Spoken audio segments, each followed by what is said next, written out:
ये तपन जी का है और आइए देखते हैं इनकी तरफ से क्या सवाल है। इन्होंने होम लोन ऑलरेडी लिया हुआ है और अभी एडिशनल लोन की बात कर रहे हैं। इन्होंने जिस तरह से बताया कि अब इनकी जो पैकेज है वो बढ़ गया है और इनको एडिशनल अब रिक्वायरमेंट्स कुछ हैं, उसके तहत क्या ये आगे बढ़ सकते हैं। आप इस समय लाइन पर हैं तपन साहब? इनसे लग रहा है कॉन्टैक्ट अभी स्टैब्लिश प्रॉपर्ली नहीं हो पाया है, लेकिन ये जो मेल के जरिए क्वेरी इन्होंने भेजी है रुंगटा साहब, इसमें एक तरफ तो जैसे इन्होंने कहा कि एलिजिबिलिटी अगर हम देखें, अब इनका जो पैकेज में हाइक हुआ है, जो अभी प्रेजेंटली ड्रॉ कर रहे हैं उसके बेसिस पर ये एलिजिबिलिटी चेक कर रहे हैं, वो एक तरफ है। लेकिन अगर इनका जब से इन्होंने लोन लिया है और सब कुछ स्मूथली चल रहा है, जो भी रीपेमेंट चल रही है, तो इन दैट केस ये लेंडर को अप्रोच कर सकते हैं, इसको कंसिडर किया जा सकता है इस तरह की रिक्वेस्ट को।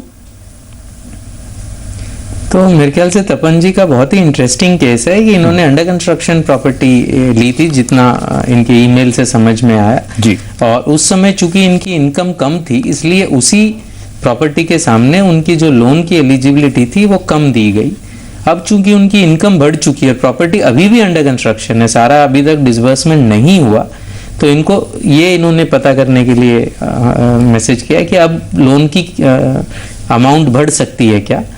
तो क्लियरली अगर समय टू समय इन्होंने जो भी प्री ईएमआई इंटरेस्ट है उसका समय टू समय अगर भुगतान किया, ये एक अजम्पशन है, और अब इनकी इनकम इतनी है कि अगर और कोई लोन नहीं है और क्रेडिट हिस्ट्री अच्छी है, यानी समय टू समय प्री ईएमआई का भुगतान इन्होंने किया है, तो ये इंक्रीज लोन मिलना इनके लिए कोई भी मुश्किल नहीं होगा। ये इनको अपने एग्जिस्टिंग लेंडर को अप्रोच करना चाहिए लोन की लिमिट बढ़ाने के लिए अंडर द सेम प्रॉपर्टी जी। अगर एग्जिस्टिंग लेंडर नहीं मानता है तो नए लेंडर के पास भी जा सकते हैं, जो न सिर्फ शायद लोअर रेट दे दे, इंक्रीज लोन अमाउंट भी दे दे, और इनकी जो प्रॉब्लम है वो डेफिनेटली सॉल्व हो जाएगी। राइट, तो इस तरह से इसमें ज़्यादा इश्यूज नहीं होने चाहिए। All the best. हम उम्मीद करते हैं आपका पिछले जो रिकॉर्ड रहा है स्मूथ है और आगे इस तरह से रिजॉल्व हो जाना चाहिए।